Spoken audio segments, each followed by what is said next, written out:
High বন্ধুরা, আজকে আপনাদের মাঝে আসলাম পিজি কন্ট্রোল বক্স। এটা কি হয়েছে সেটা দেখাবো। এটা মূলত হয়তো সুইচের সমস্যা। এটা আমরা কীভাবে রিপেয়ারিং করব সেটা দেখাবো। প্রথমে আমরা এই ট্রানজিস্টরগুলো চেক করব যে ট্রানজিস্টরগুলো ঠিক আছে কিনা। সেটা মিটার দিয়ে মেপে আমরা চেক করব। আমরা একটা করে একটা মিটার, ডিজিটাল মাল্টিমিটার দিয়ে এই যে সবগুলো মাপছি। একটা ঠিক আছে, এটার মানও ঠিক আছে, এটার মানও ঠিক আছে। তো 6টা মোট, এটার মানও ঠিক আছে। দেখা যাক কি হয়। এটার মানও ঠিক আছে, সবগুলো এমনি এটাও ঠিক আছে। বন্ধুরা, মান সব একই রকম দেখাচ্ছে। তার মানে আমার কন্ট্রোল বক্সের এটা ঠিক আছে, সুইচের সমস্যা আছে। আমরা সুইচটা সার্ভিসিং করে দেই।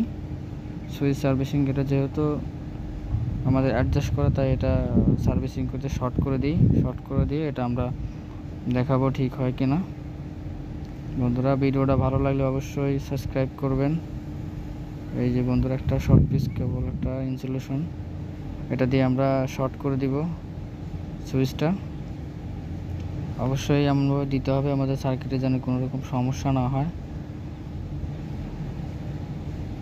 বন্ধুরা দেখেন, এটা আমরা সার্ভিস হয়ে গেছে। বন্ধুরা, একটা রাং দিয়ে একটু ভালো করে দিয়ে দেবো যেন লুজ কালেকশন না থাকে, শর্ট না হয়। তো ভিডিওটা ভালো লাগলে অবশ্যই সাবস্ক্রাইব করবেন। এখন আমরা চেক করব যে এটা ঠিক হয়েছে কিনা। ডিসপ্লেটার জ্যাকগুলো ভালোভাবে লাগিয়ে তারপর আমরা চেক করব যে এটা কি আসলে ঠিক হয়েছে। প্লাগটা লাগিয়ে চেক করব।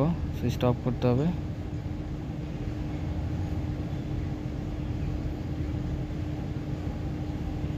এখন আমরা সুইচ দেই, এই যে পাওয়ার আসছে। এখন আমাদের লাগালে ঠিক হবে।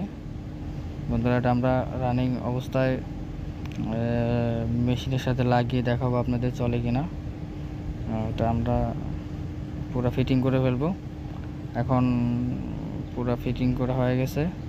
এটা আমরা এখন চেক করব। এই যে পাওয়ার আসছে। এখন এটা আমরা ইউরো 3 আসছে, এটা লাগালে মোটর কানেকশন দিলে, প্যাডেল কানেকশন দিলে সব ঠিক হয়ে যাবে। ওটা আমরা লাগিয়ে দেখাবো।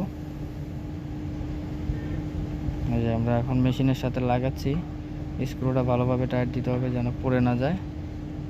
এখন কেবলগুলো, জ্যাকগুলো ভালোভাবে লাগাতে হবে, জ্যাকের সাথে যেন কোনো ময়লা না থাকে। বন্ধুরা, এটা লাগিয়ে দিলাম, সবগুলো নাট টাইট দিয়ে দেবো। এখন আমরা পাওয়ার দিয়ে মেশিন চালাবো, দেখি কি হয়। যে পাওয়ার আসছে, এখন আমরা চলাইব। এই যে মেশিন চলছে বন্ধুরা, এই যে চলছে। অফ করে দিলাম।